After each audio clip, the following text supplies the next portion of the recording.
People, what's a secret you swore you'd take to the grave, but don't mind telling on the internet? I stood by and allowed my wife to almost end our son. I was happy she did it. This is something that has weighed heavily on me for many years, and it's not easy to put into words. At the suggestion of my therapist, I wrote everything out in an attempt to better understand and process my emotions around it. He didn't recommend sharing this on Reddit, obviously, but this has been an unresolved conflict in my mind for such a long time that I genuinely need to know what others think. I still don't fully understand how I feel about it, even now, after all these years.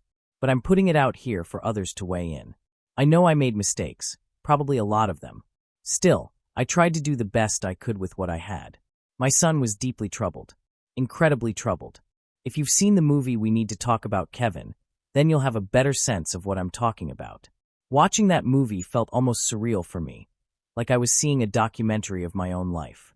It was so eerily accurate that I honestly wondered if the writer had hidden cameras in our house. The biggest difference is that in the film, the boy hides his true nature from his father and only shows it to his mother. That wasn't the case for us. My son never wore a mask. His behavior was the same with everyone, openly volatile, disturbing, and frightening. From the moment he was born, something just felt off. We had planned for him. My wife and I had tried to conceive, and we were ecstatic when he arrived. He was absolutely wanted and loved. We showed him all the affection we could, made every effort to give him a joyful childhood. But from the very beginning, he was inconsolable. He cried incessantly for the first 13 months of his life. That's not an exaggeration, 13 months straight, without pause. He cried until his voice gave out, and then he kept crying in silence, his face scrunched in anguish, no sound coming out because his vocal cords were shot. He would even cry in his sleep. I've never seen or heard of another child doing that. We took him to multiple doctors and specialists, changed his diet, rocked him, sang to him, swaddled him, used music, mobiles, everything. Nothing helped. It was over a year of endless, sleep-deprived torment for everyone. When the crying phase ended, we thought maybe we were through the worst. But it quickly became clear that something was deeply wrong. He seemed to be angry just to exist. I never saw him genuinely smile, not once. I saw grins, sure, but they were always cruel or mocking. He seemed to take joy only in breaking things, hurting others, or doing something he knew he wasn't supposed to. But a pure, happy smile? Never. There was no interest in anything wholesome or positive, only hate, and his actions always seemed driven by that. Once he could walk, destruction became his purpose. Anything within reach was a target. He would smash it, throw it, chew it, flush it down the toilet. Eventually, he learned how to take off his diaper, and that's when he started urinating and defecating wherever he pleased. Later, he learned to hide it. He would grind feces into the carpet where it would be hard to find and clean, leaving the house reeking. As he got older, between ages 9 and 15, he escalated to defecating in our bed. After we installed a lock on our bedroom door to keep him out, he began defecating in the hallway, right outside. That kind of behavior began around age 2.5 and never stopped. As he grew, his behavior only worsened. He would bite, hit, kick, scratch, scream, and spit at anyone who tried to engage with him. He was expelled from school twice before age 9. Eventually, they let him back only to expel him permanently. We had to move him to another school where he was placed in a separate class, isolated from the rest of the students. We had to put a lock on the kitchen because he would steal knives and use them to stab walls, furniture, or threaten people. When he was 10, he used it on me in the hip and rear. I still have the scars. As he entered adolescence, he became even darker. He started lighting things on fire and torturing animals. He set cats' tails on fire using gasoline. He became a violent, terrifying presence in our home, completely unmanageable. Let me address this now to preempt a flood of predictable comments. Yes, he was in therapy. He saw a psychiatrist twice weekly, and over the years, he was prescribed more medications than I can remember. Nothing worked. Therapy failed. Meds failed. Nothing helped. He was like a living cloud of poison, a force of hate and chaos lashing out at anyone nearby. When he was 16, my wife became pregnant again. Our reaction couldn't have been more different than it had been with our first child. We weren't happy. We were horrified. This pregnancy wasn't planned, and we honestly had no idea how to handle it. After living through 16 years of what felt like hell, the thought of starting over was unbearable. We considered termination seriously. But at the time, abortion access wasn't as accessible as it is now, and my wife was strongly opposed to it. We discussed every possibility. In the end, we decided to go through with the pregnancy. And if the child turned out to be anything like our son, we'd put them up for adoption. We simply couldn't survive another child like him. Our daughter was born, and she was normal. It was like the sun came out after a 16-year storm. For the first time, we saw what parenting could be. She laughed. She breastfed peacefully, no biting, no anger.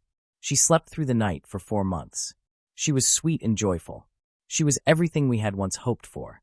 I don't have the words to describe the sense of relief and happiness that she brought into our lives. And I think that's when I really started to emotionally distance myself from my son.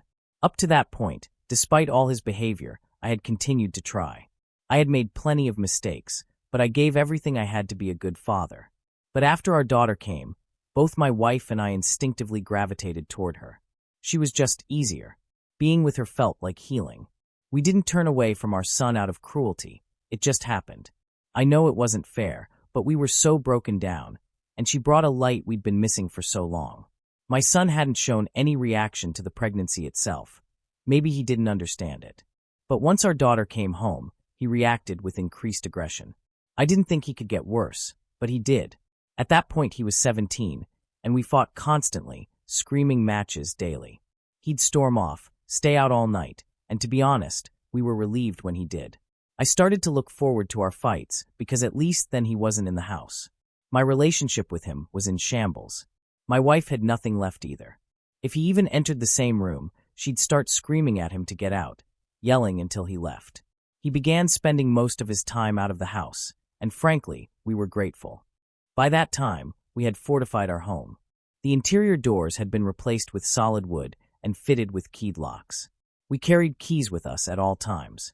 This sounds extreme, but it was the only way we had found to create safe spaces. And to be clear, we didn't lock him in. He had full access to come and go. We locked ourselves in to escape him. We were the ones trapped. The day it happened started like many others. I had a fight with him that morning. He stormed out in rage. My wife and I were in the kitchen, finally enjoying some calm, while our daughter napped in our bedroom. Then we heard her start to cry. Parents can recognize their child's cries. You can tell if it's hunger, discomfort, or just fussiness. This was different. This was fear. Immediate, blood-curdling terror. My wife and I jumped up instantly and ran. The bedroom was locked, so it took a few seconds to unlock it. When we got in, he was standing over her crib with a knife. He had come through the window. It was a ground-floor house. The knife wasn't one of ours. We think he stole it from a neighbor. He had already cut her twice, once on her stomach, once on her arm. And now he was dragging the back of the knife across her face, not cutting, just teasing her while she screamed. When he saw us, he smiled. I moved on instinct. I ran toward them. But my wife moved even faster, like the world was in fast forward. She hit his hand. The knife flew across the room. Then she shoved him so hard he flew into the wall. I picked up our daughter, held her close while my wife positioned herself between us and him. She was trembling. My daughter was screaming. The room reeked of sweat and blood. My son just stood there, expressionless, completely blank, like an alien. My wife stepped towards him. I could have stopped her. I didn't. She waited, then punched him, full force. Don't picture a fragile woman here. My wife is small, yes, but delicate never.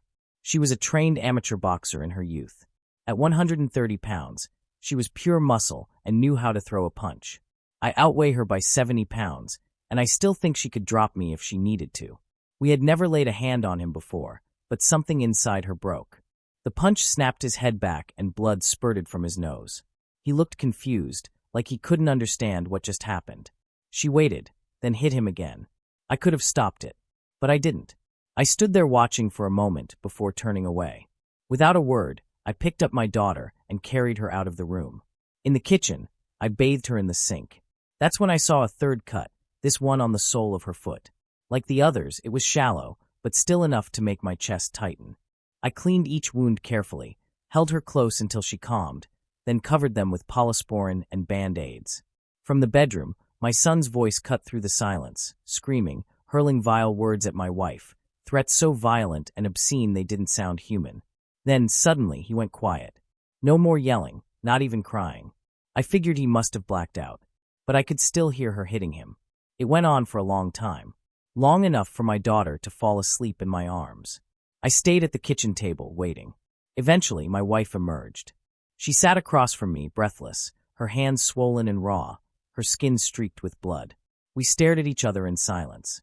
Finally, I asked, "Is he gone?" She looked straight at me and said, "I frigging hope so." I nodded. There was nothing more to say. I knew exactly how she felt. I felt it too. She started crying after a while and went to take a shower. I stayed there, holding our daughter still. Eventually, I heard faint sobbing from the bedroom. He wasn't dead. I went in to check, and what I saw was devastating. I've never seen a beating like that before. Not even close. When my wife came out of the shower, I still didn't know what to do about our son. Should we call the police? An ambulance? Take him to the hospital ourselves? I didn't have a clue. Eventually, it hit me. I just didn't care anymore. Whatever happened to him, whether he lived or not, was no longer my concern. So we made a decision. We were done. There was an unused in-law suite in the basement, so my wife, my daughter, and I moved down there. We abandoned the main floor entirely. We locked everything up and cut our lives off from him. He had food in the kitchen, a bathroom, and a bed. We had what we needed downstairs, a small kitchenette, our own bathroom, and a separate entrance. That was it. We were done parenting him. I figured we'd let his food run out and see what happened. Over the next week, we heard him upstairs now and then. Mostly quiet, probably recovering in bed. I went to work every day, tense and alert, expecting an attack in the driveway, but it never came. My wife stayed home, always keeping our daughter within sight. One night, we heard him lose it, screaming, smashing things, banging around like a wild animal. But he never came near the basement. I think he knew better. I think he knew that if he came near us again, my wife might finish what she started. 3 weeks passed. Then silence. After a few quiet days, I went upstairs. The place was a disaster. Total ruin. And he was gone. It took months to fix the damage he left behind. Food and feces smeared on the walls. Broken glass everywhere. Huge holes punched into the drywall. He'd torn up the linoleum in the kitchen and discharged a whole fire extinguisher into the living room. I honestly don't know why he didn't burn the house down with us inside. He'd never been shy about playing with fire. For years after that, I lived in fear. Every day I thought he might come back, ambush us, try to end us. We moved 3 years later. Finally, he didn't know where we were. Finally, I felt safe. All of this happened a long time ago. My son was born in the spring of 1971, and my daughter in 1988. I'm an old man now, turning 70 this year. My wife passed away from cancer in 2016. After she was gone, I moved in with my daughter and her husband. They've given me 2 beautiful granddaughters, and they are the light of my life. I still see a therapist a couple times a month to talk through everything. The past doesn't haunt me like it used to, but it hasn't let go of me either. I haven't seen my son in over 30 years. The last time I laid eyes on him, he was bleeding and broken on the floor of our bedroom. After that, he disappeared. I've never heard from him again, and to be honest, I don't want to. I carry a lot of guilt from those days. I didn't lay a hand on him myself, but I let it happen. I stood by and let someone else do what I believed he deserved. And the truth is, I was glad it happened. I didn't wish for his death, but if he had died, I would have accepted it. Maybe even felt relief. Even so, part of me hopes he found a way to heal. That he overcame whatever was twisted inside him and built a decent life somewhere, far away from us. But if he didn't, if he stayed that same violent, hateful person, then I honestly hope someone else put an end to him. Because when I knew him, he was like a rabid dog. And wherever he is now, I just pray he's no longer out there hurting anyone else. Story 2. Spent thousands of dollars at a dance club, and my pregnant wife has no idea. Last Saturday, I had plans to go to a sporting event with my cousin and a friend from college. However, my wife's aunt tragically passed away on Friday night after a long battle with cancer. We had been at her aunt's house on Thursday and Friday, knowing her time was running out. The drive there was long, about an hour and a half each way, and it was exhausting, especially back-to-back. My wife was understandably devastated. She had a panic attack when trying to approach her aunt's body, and I did my best to console her. I knew the weekend ahead would be emotionally challenging. I knew I should have canceled my plans with my cousin and friend, but instead, I convinced my wife to let me go to the game that evening, promising I would spend the whole day with her before heading to the event, and I would leave early to return home. We argued briefly, and I explained how stressed I had been supporting her and doing all the driving.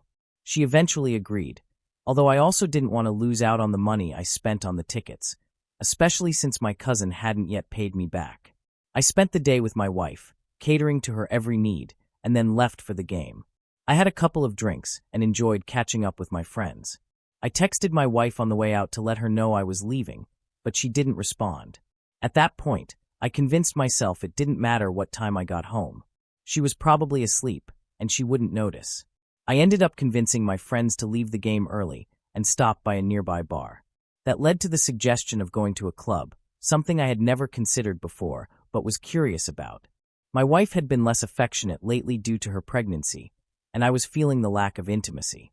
So despite my reservations, I agreed. Once we got to the club, I texted my wife a vague excuse about being delayed on public transportation. I had about $70 in cash, thinking that would cover the drinks, tips, and cab fare. A dancer who resembled an ex-fling caught my attention and started flirting with me. My friends encouraged me to get a dance, and after a bit of hesitation, I rationalized it by telling myself it was harmless. The dance happened, and for the first time in a long time, I felt some physical attention. When it ended, the dancer asked if I wanted to go to the champagne room. I didn't have enough cash, but she convinced me to swipe my credit card. I ended up paying $216 for a 30-minute session that wasn't even worth it. The guys were surprised when I came back, but I quickly left with them and swore them to secrecy. Since then, I've been feeling overwhelming guilt.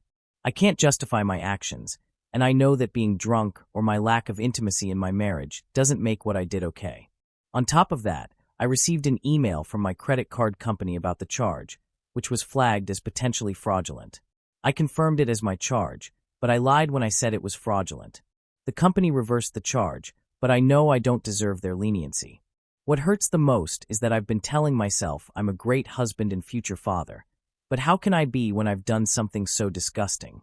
My family and friends keep telling me I'm a great guy, but I feel like I don't deserve any of that praise. Story 3. I'm a guy, nearly 30, and looking back, I can't believe the situation I got myself into when I was younger. Around the ages of 14 to 16, I catfished a random guy from the UK into a kind of online relationship.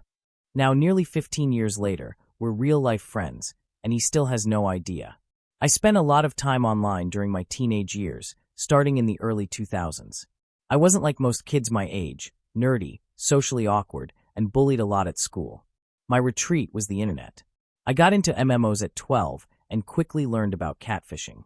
If you made a female character and pretended to be a girl, guys would shower you with attention and give you free stuff. This turned into an obsession. For years, I ran multiple online identities, always pretending to be a girl. I had separate emails, MSN accounts, and fake names. I lied constantly, flirted, and made up all sorts of stories, even fake family deaths, just to keep up the illusion. I usually posed as a 16 to 17-year-old girl, and the guys I interacted with were often around my age. During this time, I met a guy, let's call him T. We met in an MMO when I was around 14, and we hit it off. We played together for months, talking daily, and eventually moved to MSN, where we continued chatting every evening. He was 16, from a different part of the UK, and I was supposedly 15, a year below him in school. We shared secrets, flirted, and spent hours talking, all the while I was pretending to be someone else. T wasn't the typical nerdy guy, but he had a difficult life at home, dealing with an abusive family situation. Despite being popular in school, he spent a lot of time playing games to escape. Although our relationship never got intimate, it was still full of flirting and affection, and for nearly 2 years, we talked every night. But eventually, I lost contact with him. He started talking about meeting up when he went to university, which freaked me out. My older brother found some of our chats, laughed about it, and made fun of me, which embarrassed me to no end. I started making real-life friends and drifted away from the online world. I eventually forgot about him and shut down the MSN account, leaving no way for him to contact me. Fast forward 15 years. By complete coincidence, I ended up living in the same area as T, thanks to my girlfriend. I didn't even realize where he was from when we moved, and it didn't cross my mind until later. One night, my girlfriend and I attended a house party where I was casually talking to a group of people. We started playing Halo, and one guy mentioned preferring PC gaming. We got talking, and to my shock, he introduced himself as T. I had no idea at first, but as we chatted about the games we used to play, it all clicked. He mentioned the MMO we both played, and I remembered some of the same names from back in the day. As we talked, I started to get nervous. I hesitated when he asked about my character name, not wanting to reveal it because it had a very feminine sound to it. I didn't want to embarrass myself. But as the conversation continued, I started probing to see if it really was him. I asked about what he studied in university and what his hobbies were, and sure enough, it was him. I was in complete shock at the coincidence. The urge to tell him I knew him from way back hit me, but I quickly realized that would expose everything, and I wasn't ready for that. Months later, we exchanged contact info at the party, and we've since become pretty good friends, gaming and chatting regularly. I'm still curious about his side of the story, so one evening, I managed to steer the conversation to online relationships. T mentioned that when he was younger, he had a relationship with a girl he met in the MMO we both played, but she eventually disappeared, leaving him heartbroken. He had no idea what happened to her or where she ended up. That hit me hard. I felt terrible, already ashamed of what I did all those years ago. I realized I had just enjoyed the attention I got online as a girl, something I didn't get in real life. He's a great guy, and I wish I could tell him the truth, but there's no way I can. I considered emailing him as the girl from all those years ago just to give him some closure, but I quickly realized how ridiculous that idea was. It could just cause more harm and confusion, and I didn't want to drag him through that again. So, this is a secret I'll probably take to the grave. It's a strange twist of fate that we crossed paths again, but I'm content just being friends now, even if he has no idea about our past. Story 4. To not flunk out of college, I changed my grades and thousands of others as well. Back in the late 80s, I was a student at a major university, and I was tanking hard. I was failing 2 of my 6 classes, and with the semester winding down, I knew I had to figure something out, fast. Flunking out wasn't an option. For one of the classes, I decided to go full throttle, focus all my time, ace the final, and claw my way back. But the other class? It was a technical science/engineering course I'd barely even attended. I needed more than a study plan. I needed a miracle. And in desperation, I crossed a line I never thought I would. The professor had mentioned in class that anyone with a 93% or higher could skip the final. I was sitting at a 64. Not even close. But that offhand comment sparked something in me. I didn't need to pass the final if I could somehow change the grades. So I came up with a plan, one that involved breaking rules and, frankly, the law. The science building closed over the weekend, but it wasn't fully locked down. You could still get inside if you talked to security, and back then, there were no digital locks or cameras everywhere. On Friday, I scoped the place out.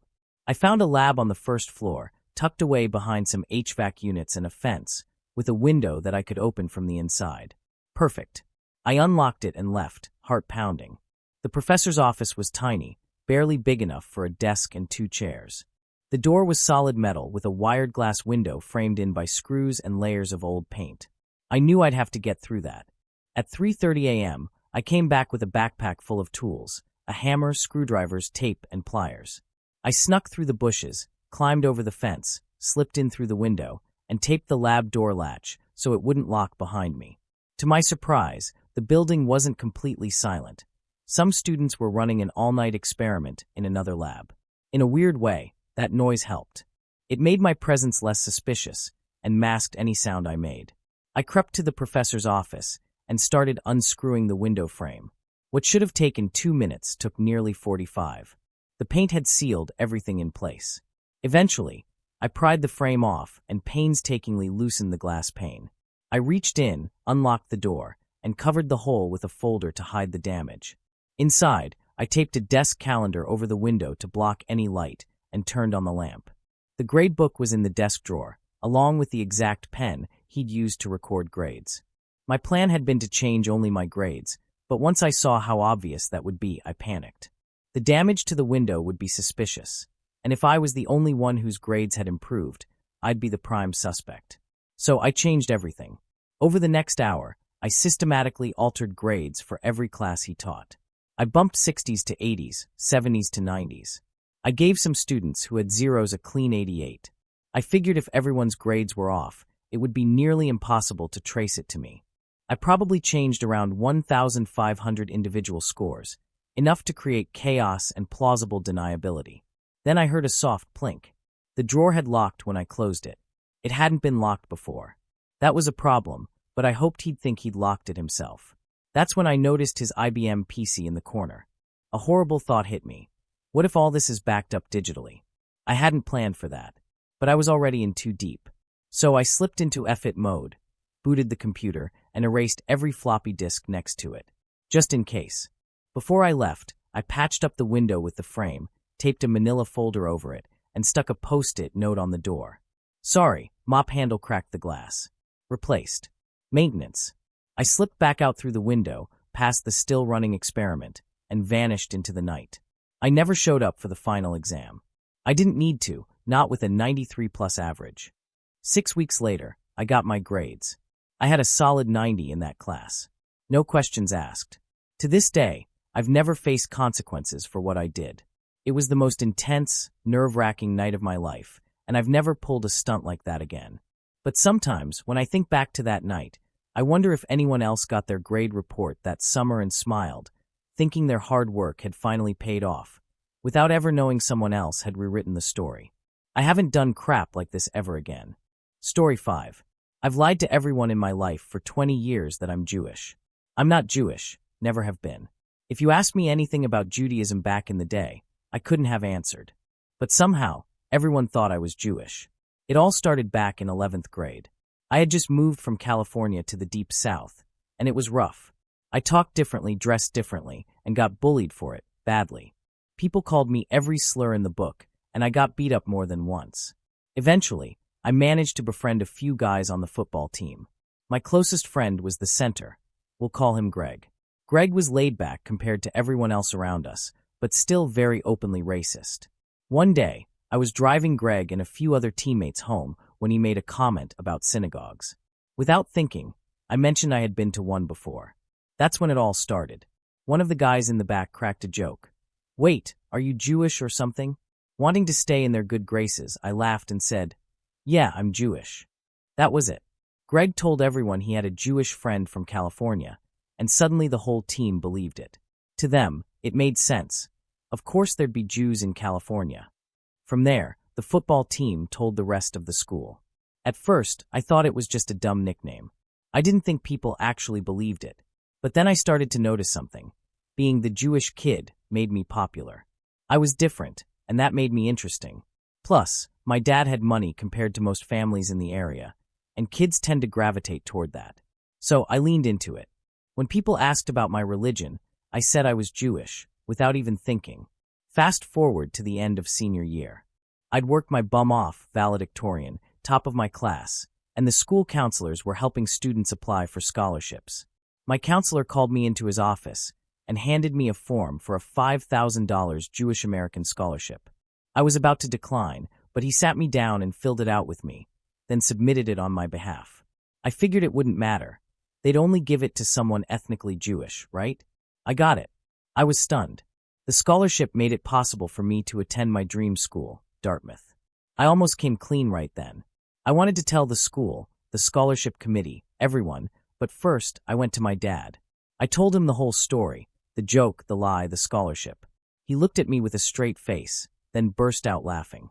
Turns out, he had gotten a letter asking if I was ethnically Jewish, and, seeing the chance for college money, just checked yes. That's all it took. So, my dad told me to keep the money and go chase my dream. And I did.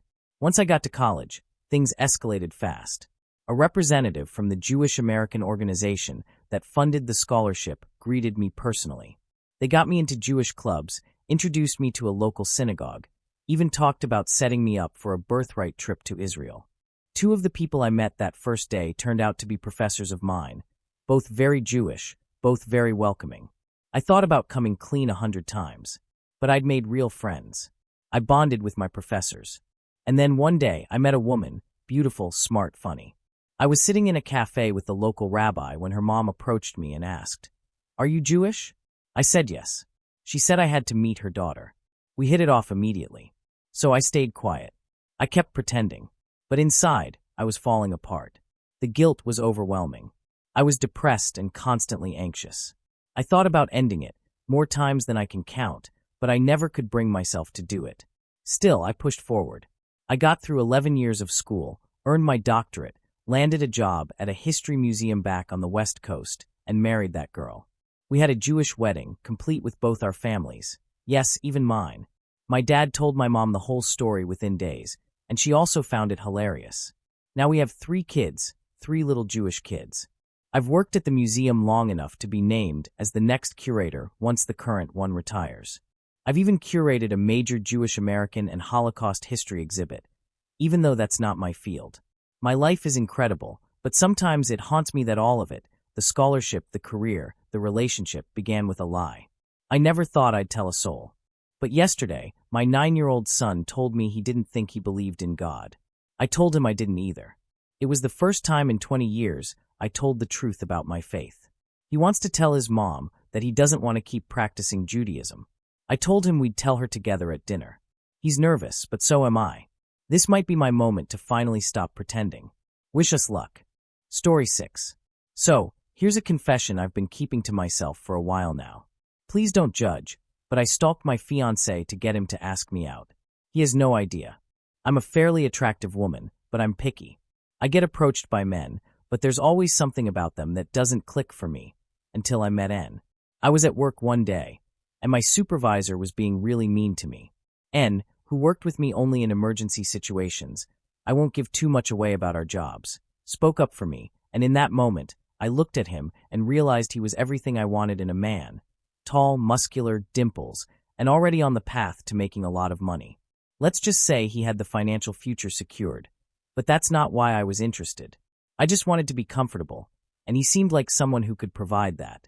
I decided to put in more effort at work, making sure my hair, makeup, and everything else was on point whenever he was around. And sure enough, he started noticing me. I caught him looking a few times, but he never approached. So I took it a step further. I found out his name and did some online research. The more I discovered, the more I wanted him. Turns out, we had a lot in common. We were both raised by single mothers, grew up just minutes apart, like the same sports teams and TV shows. I started imagining a life with him, but he never made a move. At first, I thought it was just a harmless crush, something that would fade. But I couldn't stop thinking about him. So, I got a bit obsessive and started stalking him online. One thing led to another, and I ended up finding his mom's Facebook. I figured out which church she went to, so I signed up for that church. Then, I found his address. I even picked up a per diem job at a coffee shop just a block away from their apartment, just as an excuse to bump into him. I didn't need the job, but I knew I had to find a way to meet him. One day, I saw his mom carrying bags and hurried to help her, saying I recognized her from church. I introduced myself and helped her with the bags, and she was super kind. After that, I'd go to church every Sunday, sit with her, and gradually we became closer. 6 months passed, and N stopped working at my job, and I never saw him again. I knew he liked fishing, so I bought a book about fishing and wrote a note in it. If lost, please return to S. Seriously, I'm trying to learn how to fish LOL. I included my Instagram handle and phone number. I never told his mom I'd quit the coffee shop, but we were getting closer. She talked about him a lot, and I learned all sorts of details about him, including his work schedule. That's how I knew when to show up at his apartment. I came up with an excuse. I told his mom I locked my phone in the store and needed to use her phone to call an Uber. She let me in, and to my surprise, N was there. He looked at me like I was familiar, but couldn't quite place me. I greeted him, but didn't push for a conversation. I mostly talked to his mom and made sure to mention I needed to go home right away to watch a game on TV, knowing it was his favorite team. I accidentally left my fishing book there. The next day, he texted me about the book and said he'd be willing to take me fishing. And that's how it all started. We've been together for 1.5 years now, and we got engaged last month. Honestly, things just worked between us.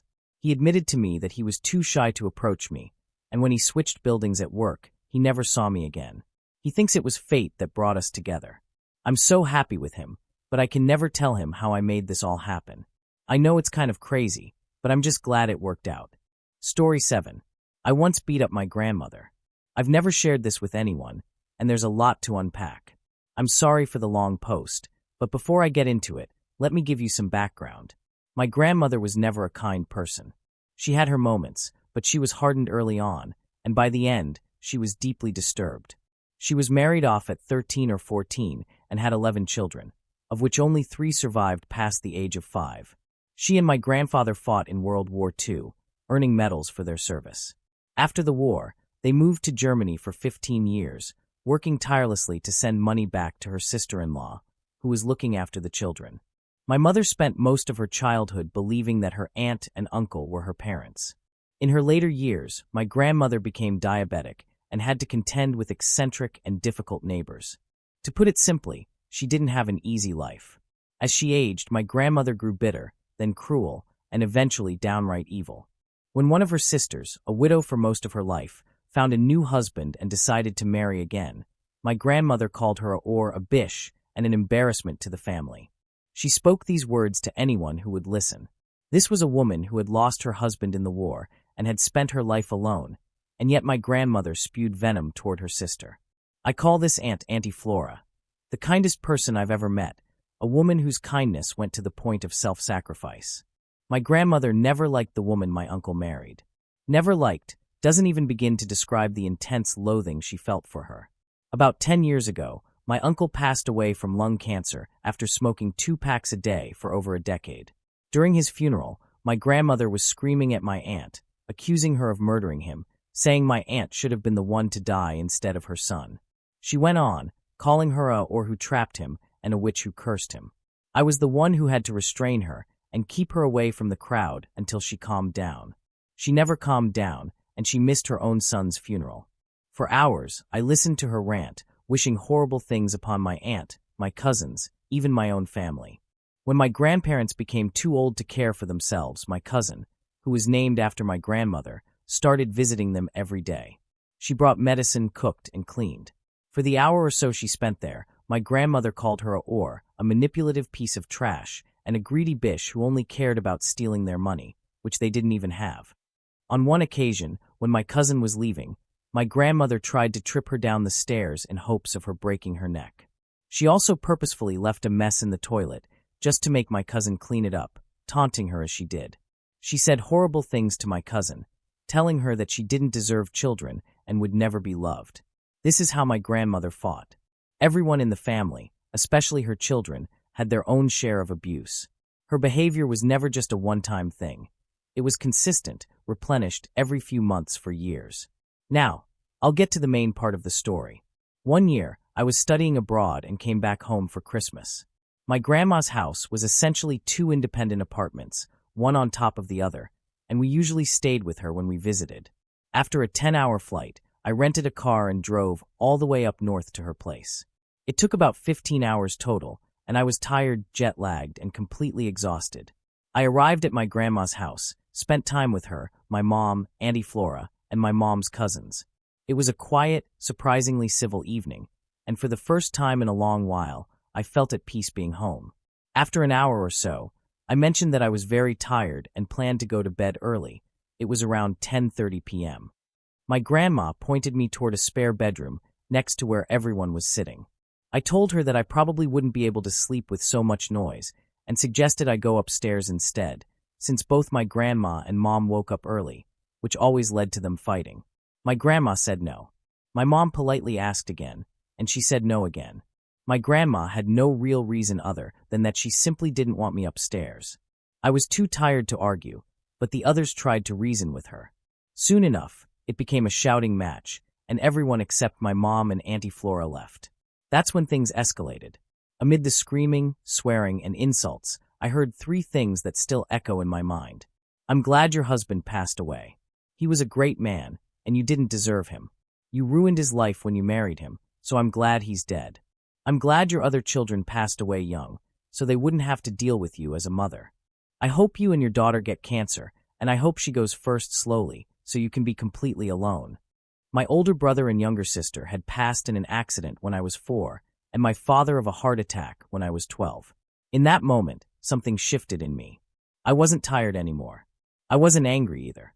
I wasn't sad. I was wide awake and clear-headed. My mom was crying in the yard, and Auntie Flora had followed her outside to comfort her.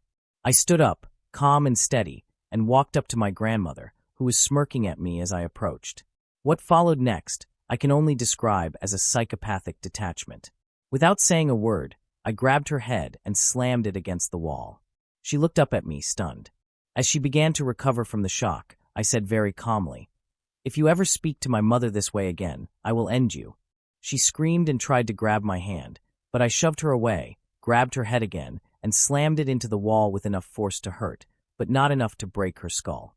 My fingernails had broken off in the process, and I saw that they were embedded in her head. I took a step back, perfectly calm, and repeated, "If you ever speak to my mother like that again, I will off you.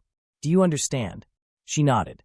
I walked away from her, grabbed ice from the freezer, wrapped it in a towel, and brought it back to her. She didn't move for several minutes. When she finally reached for the towel, her face was a mix of shock and fear. "We're going to sleep at Auntie Flora's tonight. If you say even a single word before we leave, I will off you. If you ever mention this to anyone, I will off you. Do you understand?" One more nod.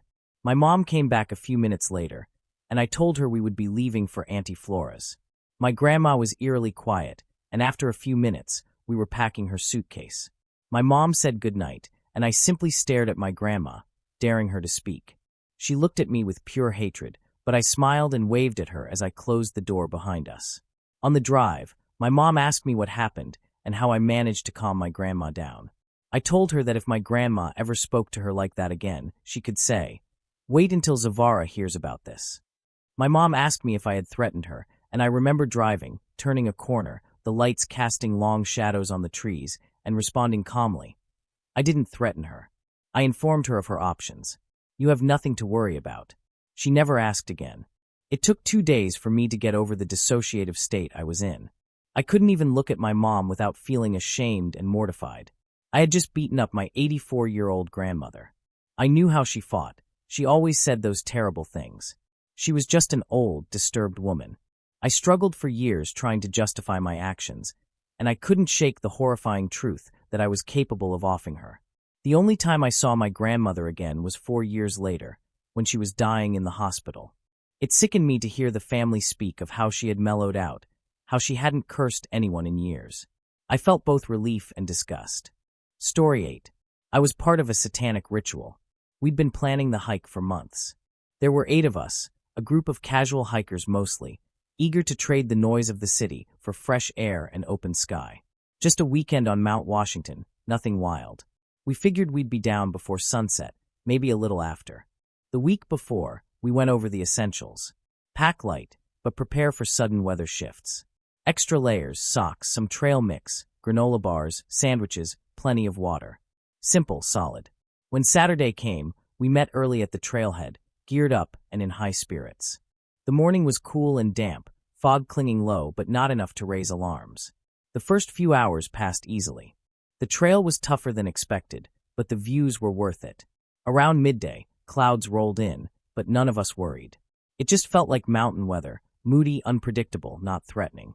By late afternoon, the fog thickened to the point where the world shrank. We stopped in a small clearing to rest. I pulled out my sandwich, sat for a bit. When I looked up again, the others were gone. They must have moved on. I figured I'd catch up. I stood, called out. Nothing.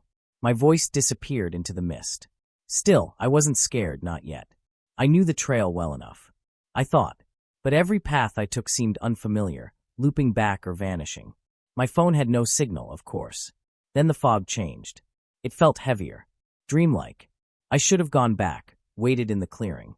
But I kept walking, telling myself it was fine. Just a detour. That's when I saw the light. Faint at first, then brighter. I thought it might be someone's camp or rescue. I followed it.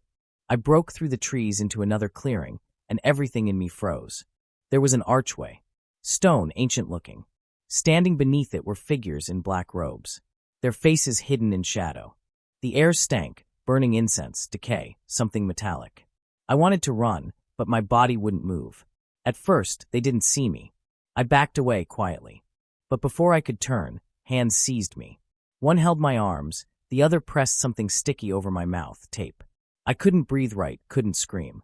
I fought, but it was useless. They dragged me to the center of the clearing. My head spun. My heart pounded. There was an altar stone, covered in strange carvings. Figures surrounded it, chanting in low, guttural tones. The sound vibrated in my chest like it came from beneath the earth. I was forced to the ground. I couldn't move, couldn't scream. The chants grew louder, more rhythmic. The fog pulsed in time with their voices. The ground trembled. Not much at first, but enough to feel in my bones. They never looked at me. Not really. They just held me down like I wasn't a person, just part of whatever they were doing. I lost track of time. Minutes, hours, everything blurred. I remember thinking the mountain itself was alive, watching. Then, just as suddenly, it stopped. The chanting ended. The trembling ceased. Silence. I looked up, and they were gone. Every one of them. The fog still clung to the clearing, but it was empty. I was alone, body stiff, mouth still taped. It took everything in me to crawl, to stand, to move again. I don't know how long I wandered before I found the trail. When I did, it was dark. I was filthy, starving, shaking. But I made it back. The others? Gone. No sign of them. I don't know if they were lost, like me, or part of it. I never found out. I never told anyone. But I still hear it sometimes. That chant. Low. Unnatural. Like it's not done with me yet. Story 9. I stole hundreds of narcotics from the hospital I worked at. I was 18 the first time I tried an opiate, and instantly I was hooked. It felt like I had discovered a magic pill that fixed everything. My anxiety melted away. I felt at ease in my own skin. Sadness became tolerable, and even happy moments felt brighter. That little blue pill quickly became my favorite escape. So, I kept using, on and off, through the rest of high school. Then came college. I enrolled in nursing school and started using pain pills almost daily, drinking on weekends like nothing was wrong. I skipped classes regularly, barely studied for exams, sometimes cramming 30 minutes before, and somehow still retained enough to graduate with a B+ average. A few months later, I passed the NCLEX, the big licensing exam for nurses, and started applying to hospitals. I've always been drawn to extremes. I get bored easily, so I set my sights on the ICU. It wasn't long before I landed a job at a local hospital's intensive care unit. I was thrilled, but I also carried this secret addiction with me, convinced I had it under control. I told myself it wouldn't affect my job or my ability to care for patients. To me, it was no different than someone relying on caffeine to start their day. It gave me energy, helped me focus, made me feel better. It hadn't held me back in school, so why would it now? That's the illusion addiction creates. It convinces you that you're better with the substance.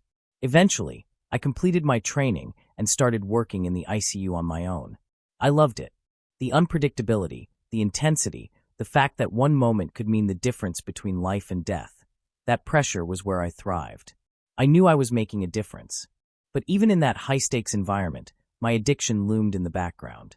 Then one day, I came to work feeling awful. I hadn't had a pill in over 24 hours, and my dealer wasn't answering. As I got report on my patients, all I could think was, I'm too sick to function. I can't take care of anyone like this. The thought creeped in. What if I just take one this one time, just to get through the shift? The problem was, all our patients were prescribed for pain meds. But I was a nurse. I knew how to start IVs. I had access to sterile supplies. This wasn't some junkie in an alley with a dirty needle. This was different, I told myself. I was different. So, I went to the med room, grabbed a 2 milligrams vial of dilaudid and the supplies I needed, then headed to the staff bathroom. I started in my forearm, just below where my sleeves would hide it. I held the syringe in my hand, paused, and caught my own reflection in the mirror. For a moment, I hesitated. I knew this wasn't okay. I took a breath, shrugged, then pushed the plunger down. Story 10. I sustained a permanent spinal injury from a bad angle during a bedroom shenanigans with a family friend 12 whole years ago. This is an incredibly awkward confession, and I'm not sure how to even begin. I sustained a herniated disc during a banging session about 12 years ago. I was in a bad position at the time, and the injury has been a constant source of pain for me every day since then. The person involved still has no idea, and it feels like it's too late to bring it up, especially considering he's married now and has just had his second child. I've wanted to tell him at some point, but it seems like it would be inappropriate to do so now. Or maybe it's just too late, and I've let it go on too long. He's a family friend, someone who was close to a family member of mine during my childhood, and we were involved when I was about to turn 21. He's only about 4 years older than me, and while I always found him attractive, I never expected anything to happen between us. He's always been kind, wholesome, and moral, someone who could be counted on, and those qualities made him even more appealing. He has these beautiful eyes I still remember. But after everything that happened, it feels weird now, especially since he's still close to my family. The situation got even more complicated when my crazy ex started harassing him and his future wife on Facebook around 2013. After that, he told me he couldn't keep in touch because of the harassment and because he was involved with his future wife. I respected that and haven't tried to contact him since. He's not local, so I haven't had to face him in person, but I hear about him frequently from that same family member. He's also world famous for a particular skill and has been published in world record books. I've never stalked his social media, but I know he's doing incredibly well. The relationship with him fell apart because of my injury. I self-destructed it, thinking I didn't want to burden him with my problems. At the time, I was also starting to experience the first manic phases of my bipolar disorder, along with depression, anxiety, and ADHD, so I knew I couldn't give him what he has now with his wife. I thought it was better that way. I was just 21, struggling with mental health issues, and I really thought I was doing him a favor. He's always been too good for me, and it wasn't fair to drag him into my mess. I ended things when he was on a work cruise. It was quiet, just an end to things, without any big confrontations or in-person conversations. Deep down, part of me regrets it, but I think it would have only held him back if I had tried to continue. He found someone he could build a family with, and I couldn't have given him that. So, now I'm left wondering if it's too late to tell him what really happened. Should I tell him I've been in pain every day for 12 years because of that moment? Should I let him know that a small thing, like his favorite color, orange, now triggers all these memories for me? I avoid orange because it reminds me of him. I reject orange items, even in multipacks, and Halloween is a frustrating time because of the orange color schemes. But I can't help but smile when I think of the good times with him. The way he made me laugh, how wholesome and fun he was, how kind and talented he is. Those memories still bring warmth, and it makes me sad that I couldn't be a better person back then. I have good memories of him. It was brief, but it was sweet. He was always so kind, and I couldn't help but admire him. I even shared stories about him and how impressive his work is. He deserves the best, and I'm happy to see him thriving. But it also saddens me that I couldn't have been what he needed. He has the family he's always deserved, and I think if we could go back in time, I still wouldn't change anything. I wouldn't want to erase the life he has now. My past choices shaped me, and changing them would have meant not meeting some amazing people and missing out on incredible experiences. But I can't help but feel disappointment in myself for ruining something good. I never hated him. I never blamed him. I don't even regret the time we spent together, though I regret the injury and how things ended. But in a way, I think it's for the best, even if it makes me sad sometimes. Story 11. I beat a guy up, and my life almost fell apart. A little over 8 years ago, I was studying a combined medical degree abroad. The program was recognized back home, and I lived on campus. Within a few weeks, I'd made friends with a group of other med students, except for one guy. Let's call him Steve. Steve wasn't part of the medical program. He barely scraped through his undergrad in science, but ended up in some of our shared classes. He sort of inserted himself into our group. Like me, he was living on campus, but from the beginning there was tension. He'd constantly try to one-up me and another guy in the group, but for whatever reason, I ended up being his main target. I didn't help things. I wasn't exactly subtle with the jabs and sarcasm. But to be fair, the guy was a bit of a tool. The only reason anyone tolerated him was because he spent money on the girls, buying gifts, covering bills, playing the nice guy, role hoping it would earn him some kind of romantic reward. It didn't. As time passed, he became more bitter and frustrated, both academically and socially. He kept failing exams and couldn't seem to figure out why women weren't interested. He blamed it on being too nice. By the third year of my degree, Steve had failed again and was repeating the year. His behavior had pushed nearly everyone away. He was no longer invited to events, and even the girls he tried to please wanted nothing to do with him. I had basically cut contact, but I knew he still hated me. At the time, I was dating a girl who wanted something serious. I didn't. I was planning to leave the country after my degree and had no intention of taking her with me. I was going to break up with her soon. Then I got really sick, flu, fever, the works. While I was laid up in bed, Steve decided to report me to the university for supposedly overdosing on hard drugs. The university called the police, and I was hauled across the city, violently ill, to undergo testing. The machine wasn't working, so they kept me overnight, illegally, in a holding cell where I got even sicker. Vomiting, diarrhea, the whole mess. The next day, the machine worked fine. Surprise, I tested negative. But I was dumped out on the other side of the city. No phone, no money. I had to call my girlfriend from a police phone to come get me. A week later, I found out Steve had made the report. I waited 6 months. Let things cool down. Watched him. He had a routine. Came back to the dorms every Friday night, drunk, after hitting the same club. I made a plan. I knew my girlfriend usually came over twice a week, so I waited for a Thursday visit to make sure she wouldn't show up on Friday. I locked my dorm room door, left the window open. I was on the ground floor, dressed in black, and waited outside on a bench along Steve's usual route. When he walked by, I attacked him, beat the crap out of him until he was unconscious. Then I dragged him to the bench and left. The next few days, he didn't show up at campus. Eventually, he came back from the hospital.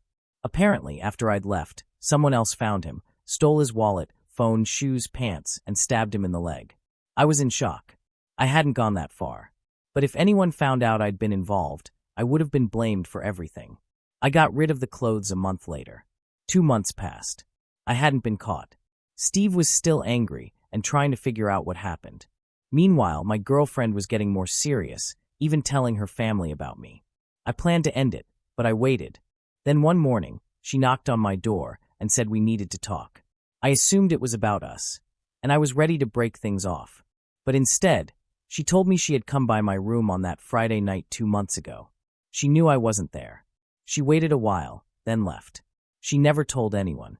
She said she didn't report it because she loved me. That changed everything.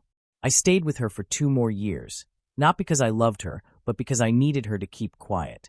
I even went to her family dinners and played the part of the boyfriend. But the whole time, I was counting down. After graduation, I got on the first plane home. No regrets. Thank you for watching. If you enjoyed this video, be sure to give it a thumbs up, subscribe, and hit the bell icon so you never miss an update.